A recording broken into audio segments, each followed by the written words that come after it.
अऊज़ु बिल्लाहि मिनश शैतानिर रजीम बिस्मिल्लाहिर्रहमानिर्रहीम। 3 पॉइंट्स है, इसको डिस्कस करते हैं।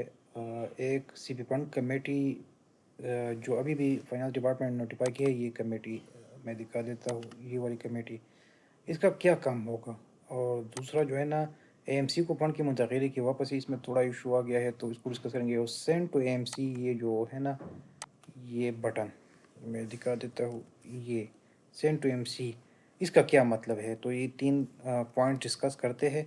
सबसे पहले कमेटी को डिस्कस करते हैं। कमेटी जो है ना, ये कमेटी, इसका मैं आपको थ्रू एग्जांपल समझाता हूँ। आपका जो पहला चेक है ना, एक्चुअली कंट्रीब्यूशन तो अक्टूबर 2022 में शुरू हो चुका है, लेकिन जो पैसे आपके अकाउंट 1 से ट्रांसफ़र हुए हैं बैंक ऑफ खैबर में, पहला चेक वो मई में हुआ है, ठीक है। दूसरा जुलाई में। अब इस कमेटी ने क्या करना है, मई से लेकर जुलाई तक, मई का जो चेक ट्रांसफ़र हुआ है उस पर प्रॉफिट कैलकुलेट करना है।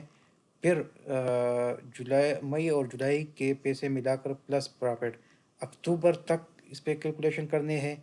फिर नवंबर तक, तो ये सारा कैलकुलेट करके कंट्रीब्यूशन प्लस उस पर जो प्रॉफिट लगेगा बैंक ऑफ खैबर में, ये सब मिला के जिन लोगों के अकाउंट एएमसीज में ओपन है और दिसंबर में उनके पैसे ट्रांसफ़र हो चुके हैं या जनवरी में हो चुके हैं, तो डायरेक्टली उनके अकाउंट में ये पैसे ट्रांसफ़र हो जाएंगे। लेकिन कमेटी ने पहले इसको वेरीफाई करने हैं, रिव्यू करना है इसको, फिर वो बीओके को डायरेक्ट कर देंगे कि ये पैसे अकाउंट में ट्रांसफ़र कर दे। तो आप लोगों को जो नज़र आ रहा है ना कि 60,000 टोटल कंट्रीब्यूशन है और 10-12 हज़ार अभी ट्रांसफ़र हो चुके हैं और बाकी नहीं, तो बेसिकली रीज़न ये है, आप लोगों की सिर्फ दो जो चेक है ना, दिसंबर और जनवरी के, जिसमें कंट्रीब्यूशन अक्टूबर, नवंबर, सितंबर की हो सकते हैं, लेकिन जो दिसंबर में चेक गया है और जनवरी में, उसी के पैसे आपके एमसीज को जा चुके हैं। और बाकी जो 3-4 चेक्स है, उसके पैसे अभी भी आप लोगों के बैंक ऑफ खैबर में पड़े हैं। तो कमेटी ने क्या करना है, जो अभी फाइनेंस ने नोटिफाई किया है, इसी ने ये कैलकुलेट करके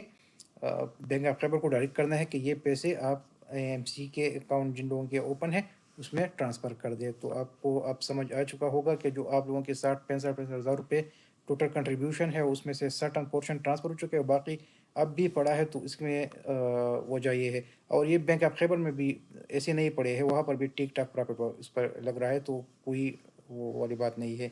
अच्छा, दूसरा जो पॉइंट है ना, एएमसीज को फंड की मुंतकिली की वापस से, आप लोगों को पता है कि आज आपके एएमसी के अकाउंट में पैसे आप लोगों को नज़र आना शुरू हो गए होंगे और ट्रांसफ़र हो चुके हैं। उसमें थोड़ा इशू है। एक्चुअली हुआ ये है कि जब किसी एमसी को पैसे जाते हैं ना, तो लेट से उस एमसी के साथ 100 एम्प्लॉइज़ हैं, तो 100 एम्प्लॉय के अगेंस्ट एक चेक बनता है और 100 एम्प्लॉइज़ का ब्रेकअप दिया जाता है।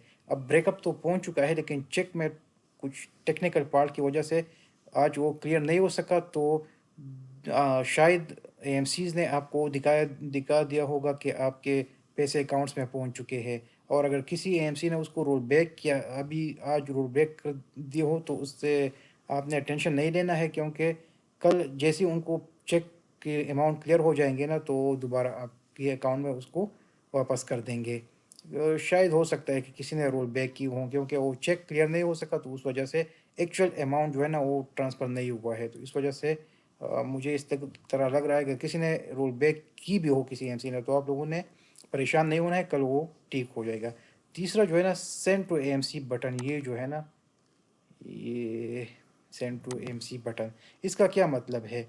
इसका मतलब ये है ना कि इस पे आप जब क्लिक करोगे ना, तो आपको पता चलेगा कि मेरे पैसे ट्रांसफ़र कितने हो चुके हैं, ठीक है। इसका कतई ये मतलब नहीं है कि आप इसको सेंड टू एएमसी को क्लिक करोगे तो तब आपके पैसे ट्रांसफ़र होंगे। आपके पैसे फाइनेंस डिपार्टमेंट ने ट्रांसफ़र करने हैं। ये जस्ट आपको सेंड टू एएमसी मतलब आपके पैसे जा चुके हैं, फाइनेंस डिपार्टमेंट भेज चुका है, ठीक हो गया। तो ये आपको जस्ट दिखाने के लिए है कि आपके पैसे एएमसीज को जो है ना, वो जा चुके हैं, तो आप उसको यहाँ पर चेक कर सकते हो। तो अगर किसी के एएमसी ने किसी के पैसे रोल बैक किए हो, तो उससे बिल्कुल आप परेशान ना होना, कल इंशाल्लाह इसने ठीक होना है। और ये दो दो तीन पॉइंट है, मेरे ख्याल से आप ये आप लोगों को समझ आ चुका होगा। शुक्रिया।